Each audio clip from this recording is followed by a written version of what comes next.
আজকে আমি সেদ্ধ ডিমের মেয়োনিজ তৈরি করে দেখাবো। এই মেয়োনিজটা তৈরি করা খুবই সহজ এবং খেতে হয় এতটাই মজার যে আপনারা আর দোকান থেকে কিনে খাবেন না। চলুন তাহলে রেসিপিটি দেখে নিই।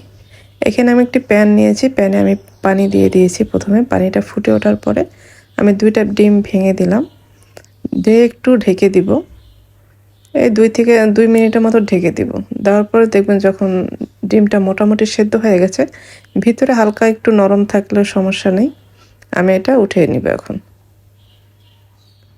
উঠিয়ে আমি এটা ঠান্ডা করে নিব। তারপরে আমি এটা আজকে হ্যান্ড ব্লেন্ডারে করব। একটা জগ নিয়ে নিলাম। আমি এখানে ডিম 2টা দিয়ে দিয়েছি, পরে দিয়েছি রসুন দিয়েছি। আমি 3 কোষের মতো রসুন দিয়েছি। লবণ দিয়েছি 1/2 চা চামচ, আর 2 চা চামচ দিয়েছি চিনি। গুঁড়া দুধ দিয়েছি 2 টেবিল চামচ, আর গোলমরিচের গুঁড়া দিয়েছি 1 চা চামচ, ভিনেগার দিয়েছি 1 চা চামচ। আর এখানে আমি তেল নিয়েছি 1/4 কাপ। তেলটা আমি একবারে দেইনি, কিছুটা দিয়েছি, দিয়ে ব্লেন্ড করে নিয়ে তারপর বাকি তেলটাও দিয়ে দিয়েছি। এখন এটা আমরা ব্লেন্ড করে নিব। ব্লেন্ড করার এক পর্যায়ে দেখবেন একদম ঘন হয়ে গেছে। আমাদের মেয়োনিজটা কিন্তু একদমই হয়ে গেছে। আমি এখন এটা একটা জারে ঢেলে নিব। এটা কিন্তু 1 সপ্তাহের মতো ফ্রিজে নরমালে রেখে খাওয়া যাবে।